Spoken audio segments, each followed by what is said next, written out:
¿A qué ritmo se mueve tu empresa, querida y querido? Hoy vamos a estar hablando al ritmo del negocio, Dancing with Move On. También, ¿qué hay de nuevo con el dictamen fiscal?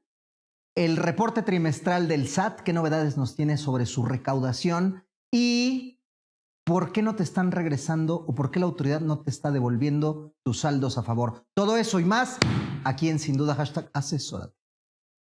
Hola, ¿qué tal? ¿Cómo les va? ¿Cómo andan? Muy buenas noches. Bienvenidos y bienvenidas a Sin Duda #Asesórate. Yo soy Luis Octavio Valtierra y me estás escuchando por el 98.5 El Heraldo Radio en la Ciudad de México, así como por toda la República Mexicana en las estaciones hermanas que repiten la frecuencia de El Heraldo Radio y por todo el mundo por elheraldo.com. Quiero darle la bienvenida, como cada martes, a mi querido asesor de negocios, Salvador Garrido Márquez. ¿Cómo estás, mi capitán? Octavio, ¿qué tal? Muy buenas noches a toda nuestra audiencia. Listos ya para esta nueva emisión y para bailar con los negocios. Yeah. Bueno, como ya lo escucharon, queridos y queridas, en la premisa de este programa, hoy vamos a estar platicando con nuestro invitado, a quien tengo aquí a mi izquierda, Jorge Narcio, CEO, fundador, director. Estábamos platicando temas más complejos que probablemente... El showman. Sí, The One Showman en Move On. Mi querido Jorge, bienvenido Sin Duda. Hola Octavio, Salvador. Un placer. Muchas gracias por la invitación. Al contrario, gracias a Emoción. ti. Qué bueno que te diste el tiempo para venir a platicar de negocios con nosotros, pero sobre todo de pasión, que es una palabra que recurrentemente aquí tocamos cuando hablamos de negocios, mi querido Salvador. Bueno, yo te diría que es algo indispensable para hacer negocios. Un pilar. Y para cualquier actividad, el tema de la pasión es indispensable. Sin ello, yo te diría, no puedes vivir. No vives. De acuerdo, de acuerdo. Y bueno, pues hablando de este tema de pasión, platícanos, ¿cómo nace esta pasión por lo que es tu empresa y pues tu actividad que es el mundo de la danza? En la Jorge danza. Narcio. Así es. Pues hice patinaje artístico sobre ruedas. Empecé a los 13 años por azares del destino. Y a los 19 me tuve que dar la decisión de o seguir en el patinaje o estudiar una carrera. Y empecé diseño gráfico. Entonces, en el diseño gráfico, mientras yo tomaba clases, fue aquí en Ciudad de México. Ciudad de México. Así es, en la ULA, Universidad Latinoamericana. Estaba en la tarde y escuchaba música. Entonces, en los breaks me asomaba y entonces vi niñas bailando y yo dije, oye, qué padre está esto. Es simetría, es control, es oposición, es colorimetría y el diseño gráfico moviéndose, y viniendo del patinaje artístico me llamó mucho la atención y se me hizo muy fácil tocar las puertas. En la secundaria y prepa que estudié en el Simón Bolívar, toqué puertas y dije, les monto coreografías, así de fácil. Empecé a trabajar, claro. Pero ya te gustaba, digamos que... Siempre me llamó estaba de moda el tema de los intercolegiales, interescolares. Claro. No los participé. No, digamos que mi círculo mi sistema de creencias y mi círculo alrededor no estaba relacionado a la danza. Entonces el patinaje fue lo más acercado que tuve. Y cuando me dieron la chamba de como coach, pero fue en el ámbito de pompones, que es una disciplina en el mundo de la danza, del cheerleading. Y el chiste es que yo me enfoqué en la danza, y cuando en el patinaje fui campeón nacional y en la prepa salí con 98 promedio, y en la secundaria siempre fui como ñoño en los primeros lugares. Toda una estrella, vamos. Pero bueno, muy aplicado. No sé por qué fue, seguramente era muy barca mi escuela o algo así fue. Y entonces fue que dije, no me gusta no ganar. Entonces me metí a estudiar capacitaciones como maestro y coreógrafo. Y justo a los 23 años, esto les estoy hablando en el periodo de los 19 a 21, que descubro este mundo. Empiezo a los 21 años como coreógrafo, sin saber nada de danza, nada. Yo nada más replicaba lo que veía. Tengo esta habilidad visual, esta inteligencia múltiple de adquirir por medio de la vista muy rápido. Y fue muy fácil para mí. Entonces, a la hora que llego a la parte técnica y agarro por primera vez la barra de ballet, fue a los 23 años que hago mi primera clase de ballet, pero por mejorar con mis alumnas. Y entonces empiezan a ganar mis alumnas y me empieza a contratar el TEC de Monterrey, otras instituciones, hago campeonas nacionales, pero al mismo tiempo seguía tomando mis clases de danza como maestro y como coreógrafo, y mis maestros me dijeron, vente a audicionar, tienes mucho talento. O sea, a los 26 años hago mi primer encuentro en una audición y era para Gloria Trevi. Y quedé, eran un bailarín y una bailarina, y quedé con Gloria Trevi. Ya que quedé, me dijeron, te vienes de gira. Entonces dejo el mundo de las competencias y digo, me cambia el mundo. Ni ya hacía diseño gráfico, ya no trabajé en el TEC de Monterrey, ya no montaba coreografías y dije, me voy a dedicar profesionalmente a la danza.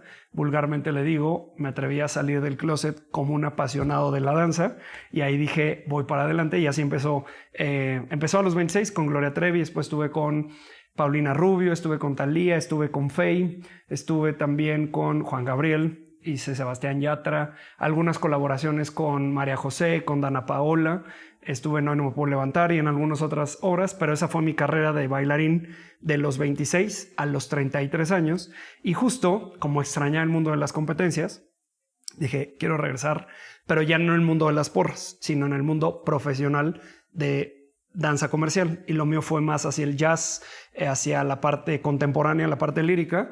Toqué puertas, me contrataron de muchas escuelas y en una de las escuelas resulta que les hago, donde daba clase, empecé a coordinar, me llaman de coordinador, estuve todo un año, hago un festival, veo lo que es producir un festival, pero al mismo tiempo me llaman de otro evento para ser juez y entonces los números se me dieron rápido por lo visual y dije, ¿cuántas personas caben en este teatro? Y yo hago foto, video, audio, edito, hago... Empezaste a hacer números y empezaste a ver la parte financiera. Así fue. No sé dónde se está yendo la lana, pero no se está yendo para acá. 10 menos 2 cambió. Me da un resultado de diferencia de 8 que son positivos. Aquí hay negocio. Y por ahí un poco de merca, sin saberlo, pero fue el lado de esto no existe en México y este nicho podría encajar. Entonces, ¿a quién voy dirigido? Yo sé hacer diseño gráfico, puedo hacer el website, puedo hacer las redes sociales. Bueno, todavía empezaban apenas las redes sociales y dije... Pero sí la comunicación, digamos. Total, no, y sobre todo de grabar videos y de anunciarlo y todavía... ¿De qué año estamos hablando? Esto fue en el 2013, todo esto.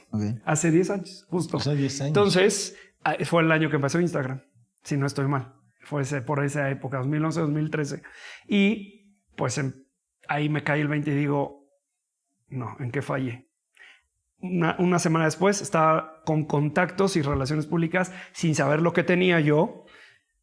Empecé a hacer llamadas. Un mes después, el 14 de agosto del 2013, estaba yo constituyendo Move On Dance, que Move On Dance es mi empresa. Por eso le puse Move On de sigue adelante y no pares, pase lo que... Ya fue lo que sigue. Ya lo logramos, lo que sigue. Y no pares con movimiento, con danza. Y ahí la constituyo. Y empezó como... La idea era crear una agencia de talento, de representación artística, proteger a los bailarines y coreógrafos en México. Pero sin darme cuenta, todo empezó a orillar para generar capital, a crear producciones de competencias a las que yo llevaba a mis alumnas al extranjero. Y ahí digo, en México hace falta algo. Y pues bueno... Un año después, que fue en mayo del 2014, en mayo de 2015 lanzó un piloto que se llamó Move On Experience Dance Revolution. Ese era el eslogan. Y resulta que gustó. Claro, hoy doy vuelta atrás y digo, ¿por qué gustó? ¿No? ¿Sí? Pero porque así va cambiando el mundo. Exactamente. Bueno, uno suele volverse el juez más duro de sus propios emprendimientos. Comparamos. Por supuesto, hoy... 10 años después, con la experiencia que tienes, evidentemente no ves igual a tus hijos de hace 10 años. Totalmente. Perdón, Oye, lo que aquí suena bien interesante es que cómo has venido desarrollando tu actividad personal, incluso yo te diría que hasta hobby, la convertiste en actividad profesional, de ahí pasaste a una actividad ya siguiendo ese hobby, ese gusto, esa pasión, y hasta concluir con un tema de un negocio y una empresa que es Move On. Cuéntanos hoy entonces, Move On, ¿qué es lo que hace como negocio? ¿Cuál es su principal servicio o propuesta que ofrece, en este caso, a sus clientes o no sé cómo llamarles, a quienes participan en este? Digamos que tiene dos verticales. Es un poco de decirlo porque es un producto, pero también es un servicio. Entonces lo pongo siempre de ejemplo con mis alumnas. El bailarín profesional o el bailarín ejecutante es un producto, pero el maestro y el coreógrafo es un servicio. Entonces yo aquí vi dos líneas, la de crear producciones y crear convenciones y competencias de danza con la intención, porque a mí lo que me dio competí en este me salté de los 21 a los 23, que todavía no bailaba profesional, bueno, agarré la barra, pero sí me metí a un intercolegial, que como no lo logré de chavito, quise probarlo y entonces los coreógrafos que yo me asomé cuando estaba yo estudiando la carrera y dije, ¿qué es esto? Se convirtió uno mejor amigo y también una muy amiga mía. Y entonces nos dijeron, ¿y si hacemos un grupo y competimos? Y entonces entramos al Ciclón Azteca. Entonces a lo que iba era, sin darme cuenta, eso me empezó a dar estas ganas de competir y empecé a competir durante 2 años. Empiezo la parte profesional, seguía compitiendo y algo que me di cuenta es que el proceso de competir te suma más rápido los conocimientos. Entonces dije, ¿cómo le hago para que mis alumnas avancen más rápido? Pues las llevo a competir. Al llevarlas a competir, veo que hay resultados, pero tenemos que ir hasta Estados Unidos por el target al que queríamos llevar a nuestras alumnas. No lo había en México. Entonces dije, ¿cómo puedo hacer que todo México logre lo que yo quiero que necesita la danza en el país, la danza comercial, porque este es mi giro, danza comercial? Dije, bueno, pues vamos a hacer una convención, una competencia, es lo que he ido todo el tiempo, sé de qué van, soy el cliente y tengo todo el know-how, entonces me voy a meter, vámonos, y empiezo a crear las producciones. Yo hice la identidad, yo hice los gráficos, hice el website, hice las relaciones públicas, empezó a crecer y entonces me llaman para vender, más bien me dicen, queremos bailarines para este proyecto, queremos maestros para este proyecto y digo, voy a separar Move On y Dance Revolution y le puse The Dance Revolution y creo la primera convención ya formal en la empresa que se llama TDR Dance Convention, que viene de The Dance Revolution, y Move On se queda como una productora de eventos, pero al mismo tiempo hacemos management de bailarines y coreógrafos. Entonces damos el servicio de representación artística y hacemos convenciones. Y dentro de estas convenciones, así estuvimos durante 6 años, hasta que vimos, hacemos TDR, va para Monterrey, para Mérida, Guadalajara, Chihuahua, Ciudad de México, tenemos varias ciudades haciendo tour, y nos dimos cuenta que necesitaban juntarse en un solo evento al final. Entonces hicimos una prueba que le llamamos TDR Finales, llamó mucho la atención y 2 años después creo, eso fue el año pasado, 2022, creo Grand Dance Finals, que es un evento en el que concluye y es un evento que traemos maestros internacionales. TDR es totalmente de maestros y coreógrafos nacionales y ya hemos tenido academias que vienen de San Diego, vienen del Paso o vienen de Guatemala a competir para nosotros y dijimos, ¿y por qué no hacer un evento nacional que traiga Latinoamérica y próximamente Norteamérica? Y justo es este nuevo proyecto, que este es nuestro 2º año haciéndolo, que se llama Grand y es la competencia, pues de hecho la tenemos ahorita en 4 semanas, del 28 de junio al 2 de julio en Cancún y así es la historia de Move On. Oye, entonces Move On ya tiene este tema de representación, pero también de coordinación de eventos y yo te diría congresos a través de los cuales hay una competencia. Tú estás creando una liga, déjame denominarle de esta manera, para que las diversas academias o escuelas, en este caso, vayan y compitan en este medio y pues desde luego esto se fomente el mundo de la danza. Exactamente. Y el próximo evento importante, o el más importante entiendo, es Grand, donde se va a llevar a cabo fechas, características especiales. ¿Qué nos quieres platicar de este información rapidísima. De entrada, se pueden meter a www.granddancefinals.com y así nos encuentran, o en el Instagram como @granddancefinals. Y esto es en 4 semanas, del 28 de junio al 2 de julio en Cancún Center.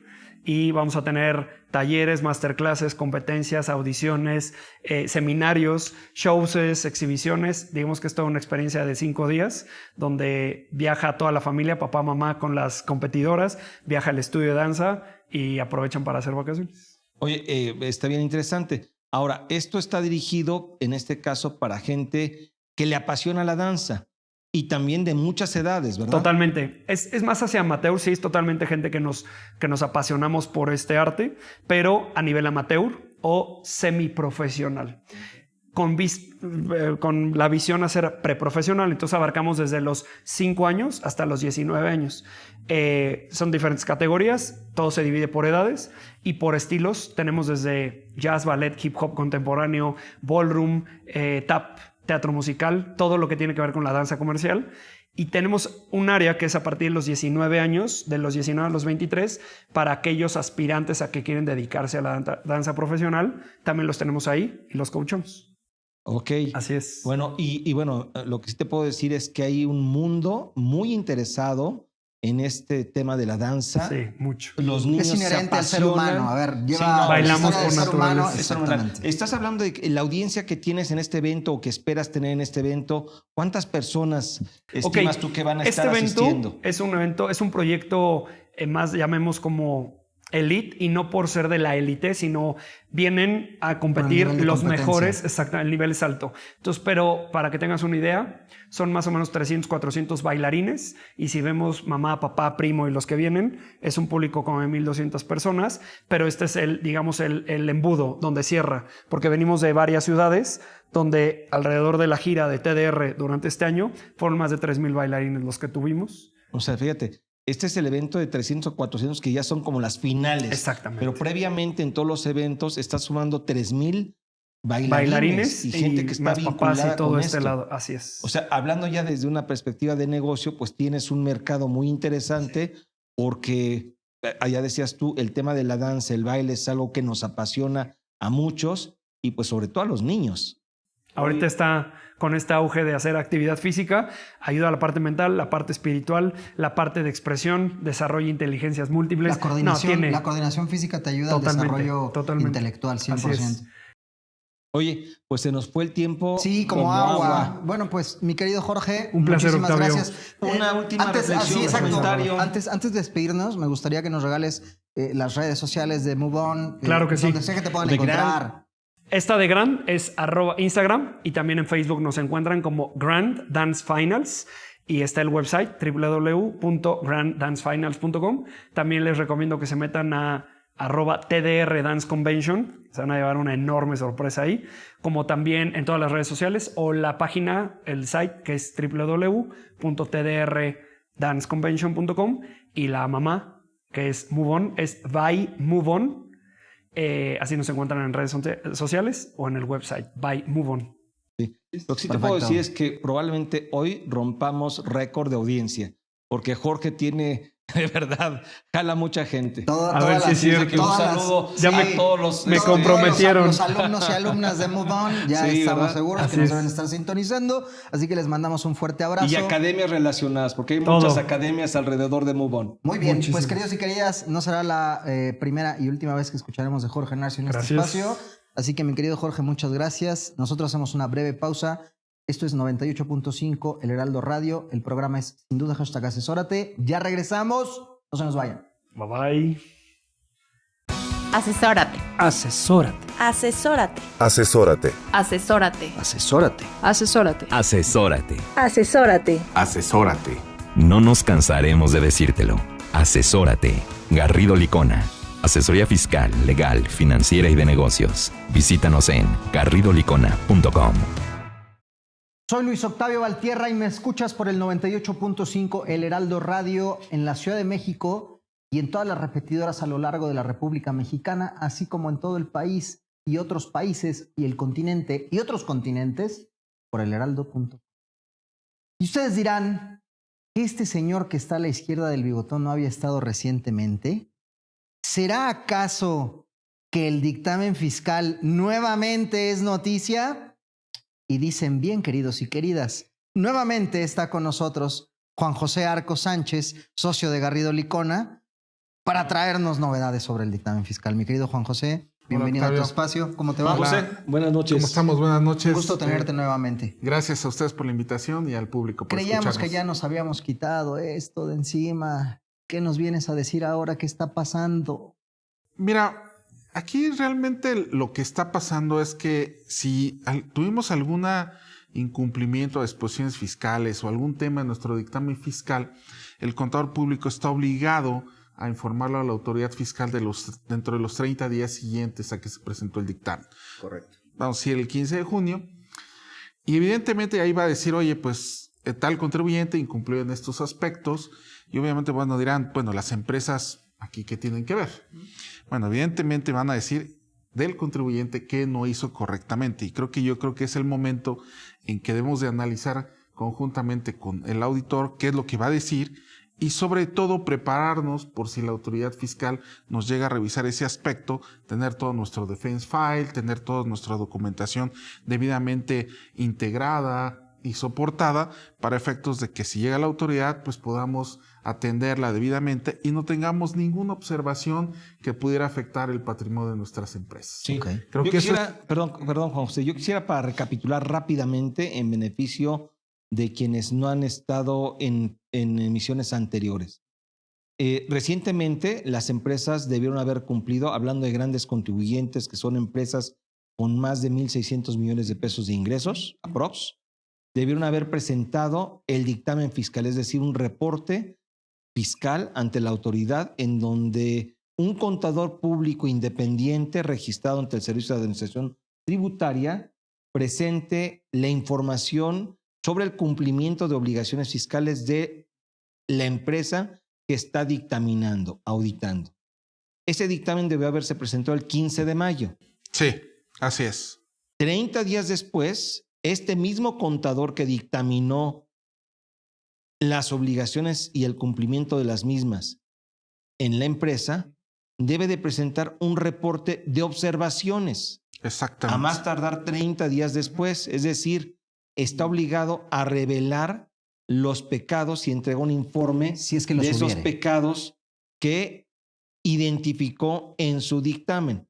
Eso es lo que estaría haciendo y eso es sí y solo sí hubo pecados en el tema de cumplimiento fiscal. Perdón por el término pecados, pero sí eso nos permite identificar que son incumplimientos en lo que es el tema de obligaciones fiscales. ¿Es correcto? Sí, es correcto lo que dice Salvador. Evidentemente, aquí ya es un escrito directo a la autoridad. Antes, digamos que sí se ponía en el informe de la institución fiscal, pero ese pues iba encriptado en el envío por internet. Y pues digamos que no era tan visible para la autoridad o tan fácil. Aquí sí lo va a tener Se de podía primera mano. traspapelar. Ajá, de primera mano, porque pues lo vamos a ir a entregar a una oficial de partes y evidentemente ya lo va a conocer de una mejor manera e inclusive hasta detallado. El Servicio de Administración Tributaria ya va a saber cuáles son los puntos particulares en donde tú incumpliste. Y en consecuencia, ahí vienen las reflexiones. Si tú eres una empresa en donde el contador público identificó algunos temas de incumplimiento, entonces tienes que trabajar para efectos de poder, en este caso, defenderte o Sí, preparar a tu empresa. argumentar o preparar o inclusive eventualmente el pago del impuesto. ¿Cuáles son tus sugerencias y tus reflexiones cuando se presente esta situación? ¿La empresa qué tendría que hacer, Juan José? Bueno, dependiendo del grado de incumplimiento, pero en principio yo creo que es tener todos los soportes de lo que haya hecho, porque puede ser algo que obviamente también es un poco de apreciación. Entonces puede ser que el contador no esté de acuerdo con algo que hizo la empresa, pero la empresa esté 100% segura de lo que hizo. Entonces en ese caso, bueno, tener todos los soportes para demostrar que lo que ella argumenta es correcto. Y si a lo mejor son temas de documentación o temas de algún tema no sé, de contratos o alguna cosa así que no se haya podido proporcionar, bueno, pues ya tenerlos a la mano para cuando llegue la autoridad. Digamos, puede haber alguna interpretación que la empresa le haya dado alguna disposición fiscal en donde el contador público no estuvo de acuerdo y eso generó esa controversia.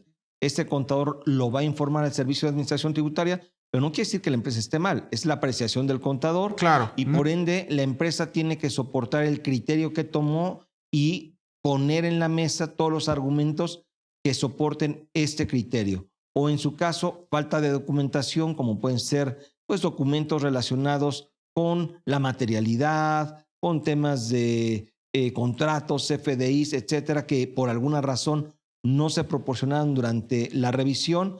En este caso, pues obvio, si la autoridad te cuestiona, pues vas a tener que prepararte para poderlo dar. ¿Es correcto? Sí, totalmente de acuerdo, digo eso. Y evidentemente, pues yo creo que debemos empezar a pensar en 2023 y que esto no nos vuelva a suceder, porque esto sucedió también mucho, sobre todo alguna falta de documentación o algo. No es que no la tengan, es que a veces como empezamos tarde, ya a veces pues la tenía una área, otra área o cualquier cosa de ese tipo y no se pudo proporcionar en tiempo al contador. Entonces creo que es un buen momento para recopilar todo lo que tengamos, que seguramente ha de andar por ahí traspapelado o en algún otro departamento, cualquier cosa, y evidentemente pues ya estar preparados para cualquier cuestionamiento de la autoridad, que obviamente si ya lo conoce, pues seguramente hay alta probabilidad de que llegue. O sea, el contador público no te va a obligar a pagar un impuesto, simplemente está informando de lo que a su juicio fue un incumplimiento. Exactamente. Pero no te está obligando a ti. Tú en todo caso tienes que defender, argumentar que lo que informó el contador, pues desde tu perspectiva no procede. Pues Octavio, muy interesante y pues muy concluyente la reflexión de Juan José. De manera final, última reflexión en 10 segundos. Preparémonos para la guerra en 2022 y que no haya guerra en 2023. Muy bien. Para el ejercicio 2023, Ya, es que no haya guerra en 2024. Cierto. Eso se cuenta. Muy Pero bien. bueno, quedó entendido. Sí, sí. Hay que prepararnos para el dictamen fiscal de 2023 Correcto. y desde luego documentar el 2022. Que nos Ok. sirva de experiencia lo que estamos viendo. Queridas y queridos, vamos a hacer una breve pausa aquí en el 98.5 El Heraldo Radio. Esto es sin duda hashtag asesórate. Ya regresamos, no se nos vayan, que esto se va a poner buenardo.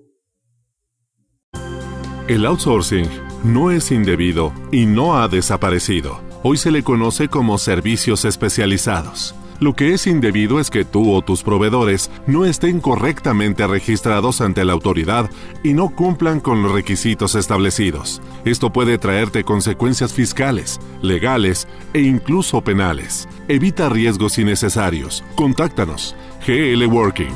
Working for you. www.glworking.com. Soy Luis Octavio Valtierra y me escuchas por el 98.5 El Heraldo Radio.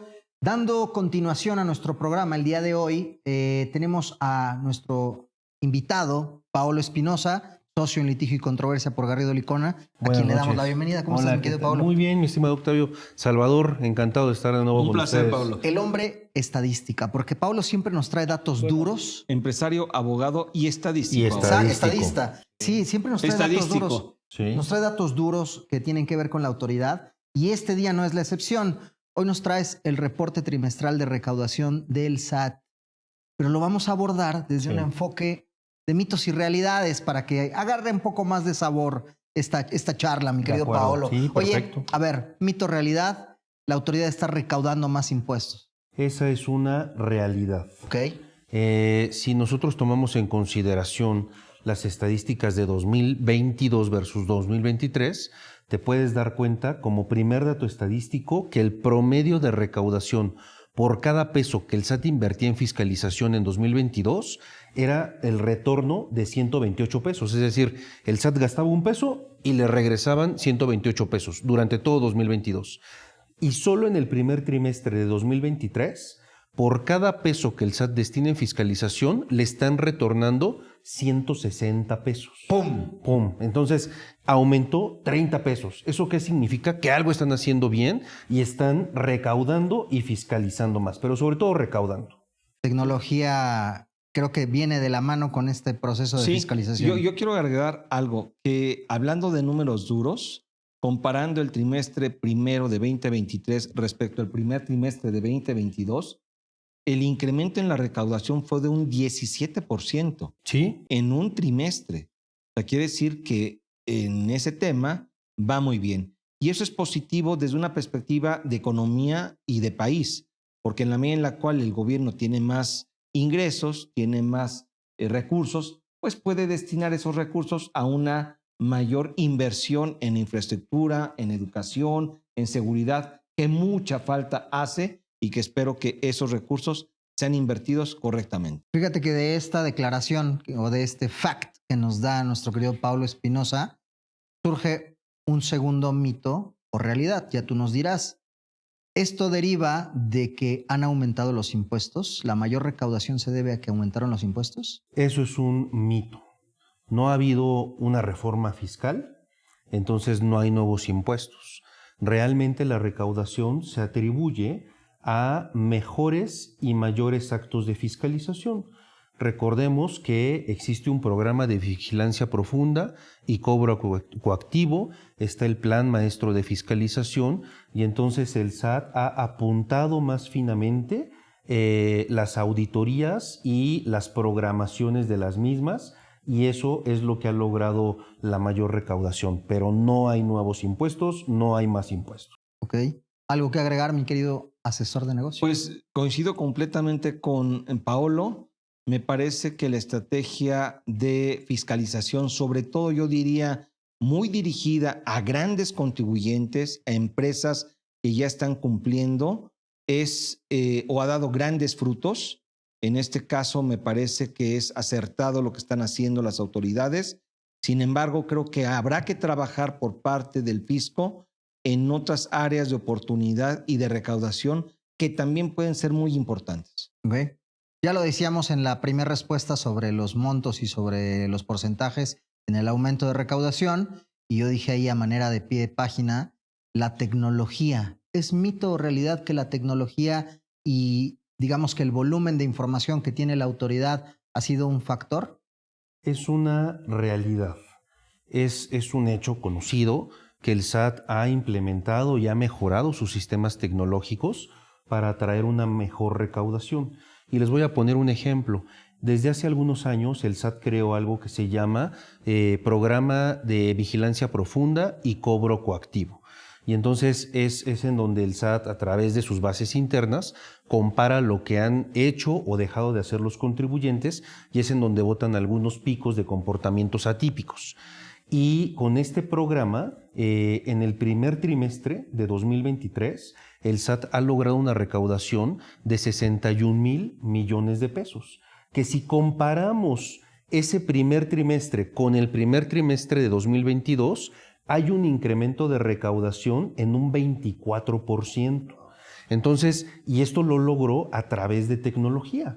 Y no necesitan ejercer facultades de comprobación ni acudir a juicios, es simplemente con el uso de herramientas tecnológicas. Okay.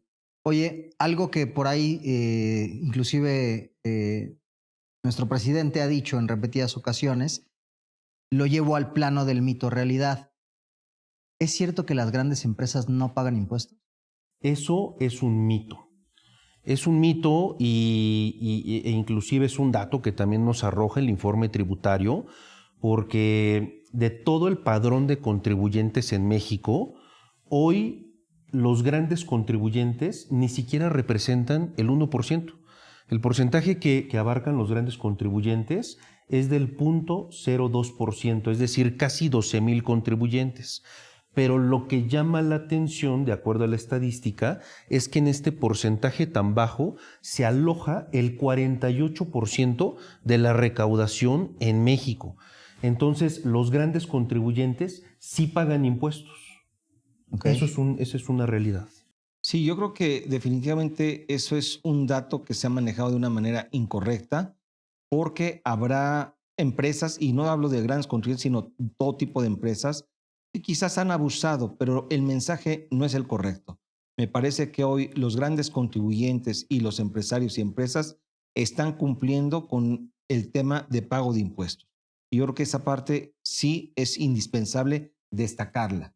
Ok, y de ahí deriva la otra parte, la otra cara de la moneda, la economía informal. ¿Es cierto, es mito o realidad que la autoridad no los fiscaliza? A ver, es una realidad y yo creo que no lo podemos desconocer. Hay un gran porcentaje del sector informal que hoy por hoy no está pagando impuestos y precisamente como es informal, no es rastreable a ojos de la autoridad.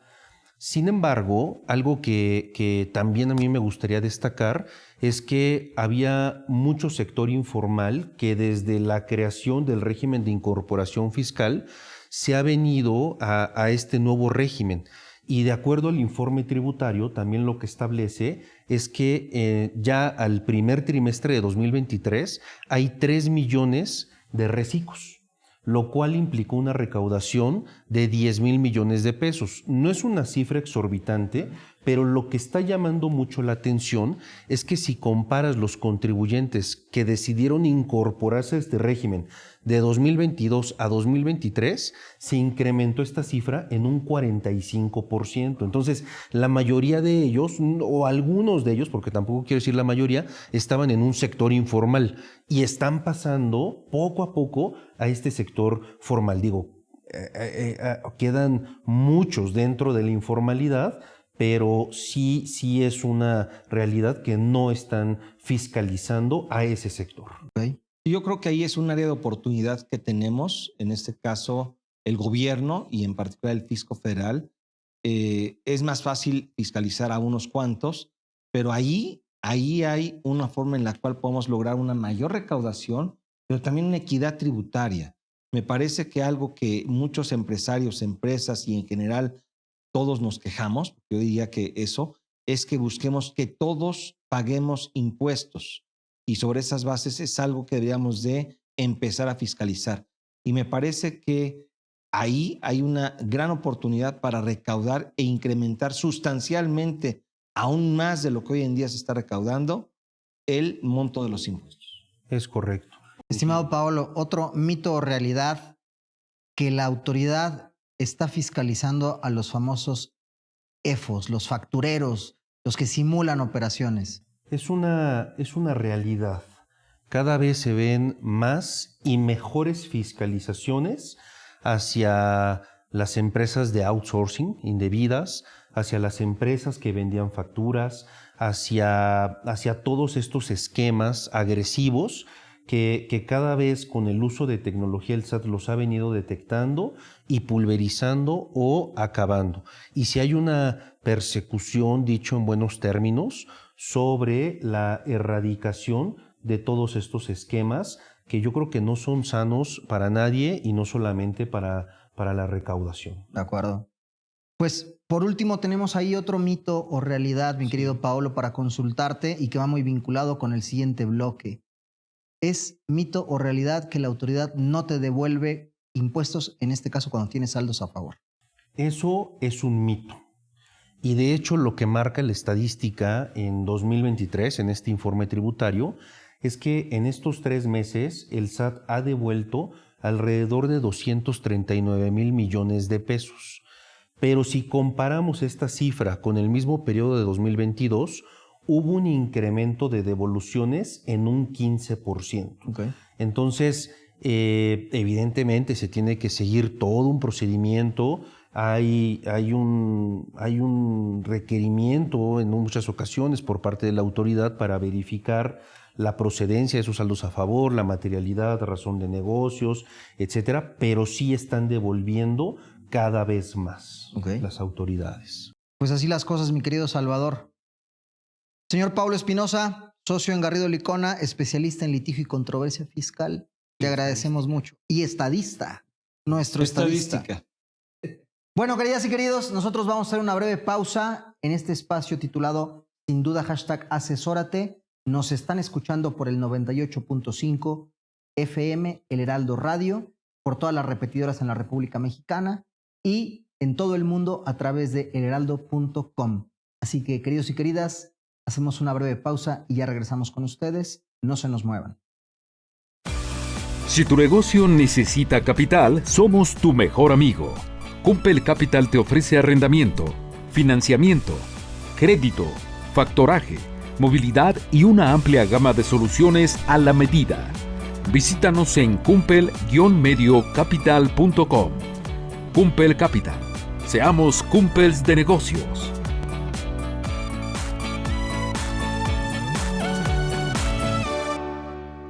Soy Luis Octavio Valtierra y me escuchas por el 98.5 El Heraldo Radio en la Ciudad de México, todas las estaciones hermanas en la República Mexicana y en todo el universo, el mundo, el continente, a través del heraldo.com. Para este bloque, mi querido Salvador, ya lo platicábamos en el bloque anterior con el querido Paolo Espinosa, a quien le mandamos un fuerte abrazo.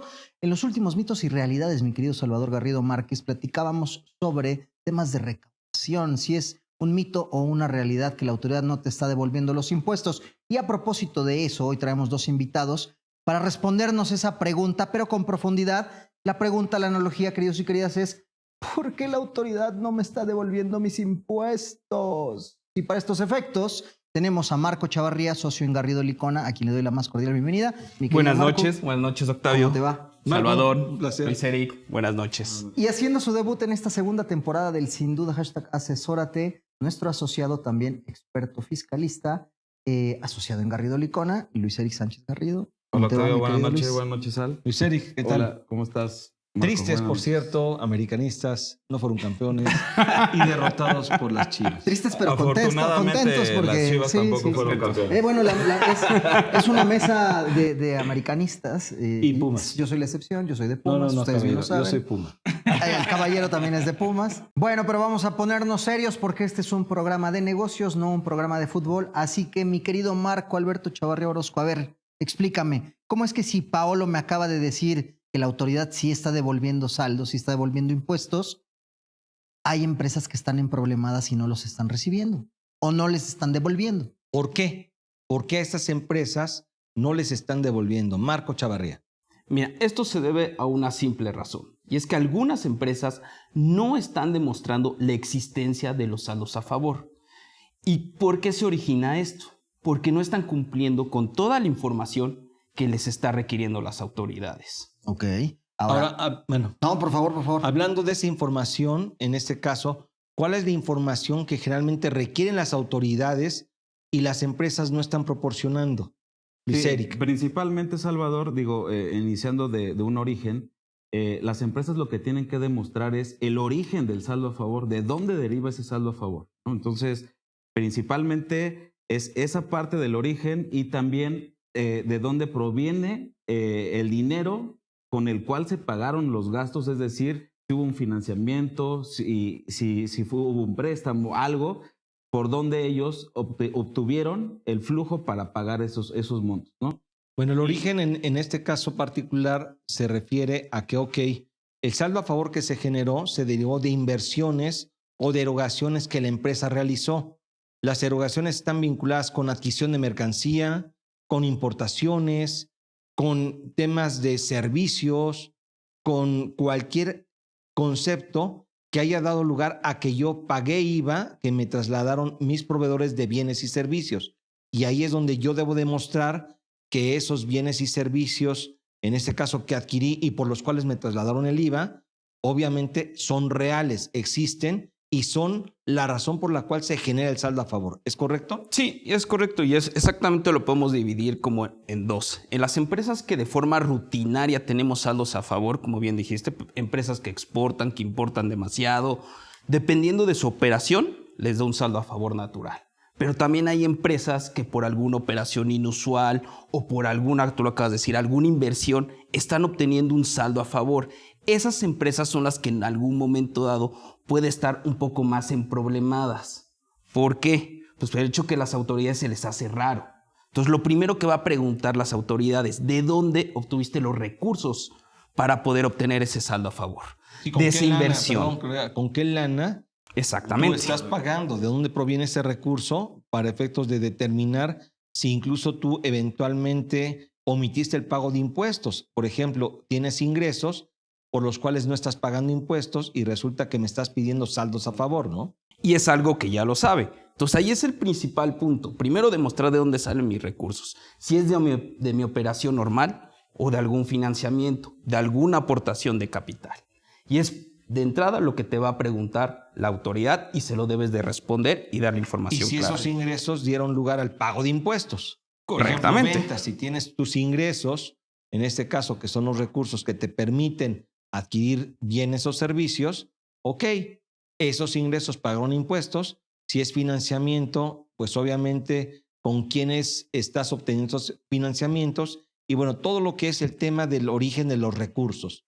Así es. Y adicional a esto, yo agregaría, Salvador, que justamente es documentar todas estas operaciones, ¿no? Es decir, llevar en un tema de financiamiento un contrato donde se está estipulando intereses, tablas de amortización, etcétera, que obviamente el SAT te va a solicitar para poder comprobar que efectivamente esos recursos provienen de ahí. Entonces ya entramos a temas de materialidad donde tenemos que comprobar que esos gastos y toda esa inversión que se hizo está soportada y está realizada de forma correcta. Sí, yo pondría en esta perspectiva dos conceptos. Obviamente, aquellas erogaciones que me dan lugar a un impuesto al valor agregado acreditable y que ese IVA acreditable yo lo puedo recuperar, obviamente aplicándolo contra el IVA que yo causo en mi operación. Entonces, yo tengo que documentar y asegurarme de que la autoridad quede satisfecha con toda la documentación referida a las erogaciones, gastos, inversiones que yo realizo que dan lugar a que tenga un IVA acreditable. Y debo demostrar que el IVA que estoy pagando a mis proveedores de bienes y servicios es real y proviene precisamente de mis propias actividades. Es correcto. Y adicional ahí entra ya temas de estricta indispensabilidad, ¿no? Es decir, que estos gastos sean estrictamente indispensables para tu objeto social. Porque también, Salvador, lo que hemos visto en la práctica es que hay empresas que realizan gastos que no tienen nada que ver con su objeto social y obviamente las autoridades estos gastos pues los desisten, ¿no? O los niegan. Y es algo que hoy en día ya están cuestionando. Ya se están metiendo un poco más a fondo, decir de nada más esto es todos tus gastos. No, ya se están literalmente peinando todo y decir, a ver, este gasto para mí no es estrictamente indispensable y va hacia atrás, si es algo por ahí que estamos observando. Y el segundo tema que también las autoridades y que a veces las empresas han dejado de un lado es el tema del REPSE. Cumplen con la información en tiempo, sí están recopilando la información para poder acreditar ese IVA y hoy en día no lo están logrando. No se lo están demostrando a la autoridad que sí tienen esa información. Y por lo tanto, pues ¿qué hace la autoridad? No estás cumpliendo con los requisitos, por el momento no te voy a devolver. Entonces, es indispensable que las empresas que tienen saldos a favor demuestren que las erogaciones que tienen son procedentes, estén debidamente documentadas, son reales, estén vinculadas con el negocio, porque la autoridad va a verificar que así sea. Si no se puede soportar esto con la diversa información, llámese contratos, transferencias bancarias de pago, CFDIs, pedimentos de importación en caso de adquisiciones de mercancía del extranjero y toda la información que nos permita fehacientemente demostrarle al SAT que las adquisiciones son reales y están vinculadas con mi negocio, si yo no lo hago, no me van a devolver. Si logro demostrarlo, sí me van a devolver.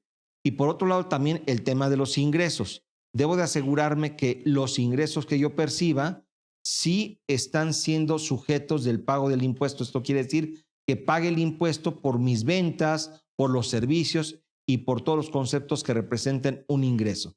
Esa es parte de lo que es indispensable demostrarle al Servicio de Administración Tributaria. Y el tercer punto, decían, el origen de los recursos para poder lograr esta operación de tal manera que podamos demostrar que esos recursos provienen del propio negocio y no de actividades por las cuales no se están pagando impuestos o de actividades que incluso no son lícitas. Sí, y que le llama la atención exactamente a las autoridades. Algo que siempre va a estar preguntando en cada uno de los requerimientos. Y es un must que siempre lo están haciendo. Si hiciéramos un checklist de información que bote pronto ustedes le pedirían a las empresas para poder demostrar los saldos a favor, ¿cuáles serían? Sí, de los documentos. Vamos. Sí, de los documentos, digo, en principio sería ver tema de órdenes de compra, que esas también son importantes, contratos, CFDIs, obviamente el flujo de efectivo, como todos sabemos, en el caso del IVA, pues se detona con base en flujo de efectivo. Y adicional, bueno, obviamente también algo que llegan a requerir son flujogramas de la operación que realizas, ¿no? Hay empresas que tienen operaciones con partes en el extranjero y te piden, oye, ¿quiénes son los socios mayoritarios de las empresas? ¿No? ¿Cuáles son sus accionistas, etcétera? Entonces te van preguntando adicional de tus gastos también toda tu operación o toda la estructura de las empresas, Alba. Entonces esa parte también es muy importante que se tenga bien documentado para que se pueda demostrar a la autoridad que la empresa está de forma correcta en sus obligaciones fiscales. Y algo que sí es muy importante es que toda esta información y todo lo que estamos hablando, flujo de efectivo, CFDIs, contratos, esté toda debidamente cruzada, arreglada, para que la autoridad la pueda entender. No solamente es proporcionar la información por dársela. Y desde luego estar cercano a la autoridad para dar estas explicaciones que se requieren. Hay un rumor o un mito, hace rato hablamos de mitos y realidades, en torno a que la autoridad no te escucha y que no está abierta. La realidad es que sí escucha y sobre todo en estos procesos está abierta a atenderte. Pero hay que ir bien preparados. Eso ya también lo habíamos visto en otros programas. Esto se reitera. Nos va llegando el agua al cuello. El tiempo tiene su límite. Lástima que terminó, mi querido Octavio. Queridos y queridas, agradecemos a Luis Eric Sánchez Garrido. Gracias, Octavio. Marco Alberto Chavarría. Marco, Luis Eric, gracias, Salvador. Salvador Garrido Márquez. Queridas y queridos, sobre todo gracias a ustedes por el favor de su sintonía como cada martes en este espacio que se transmite por el 98.5 El Heraldo Radio, titulado sin duda #Asesórate. Nos escuchamos la próxima semana. Los queremos mucho. Chao, bye.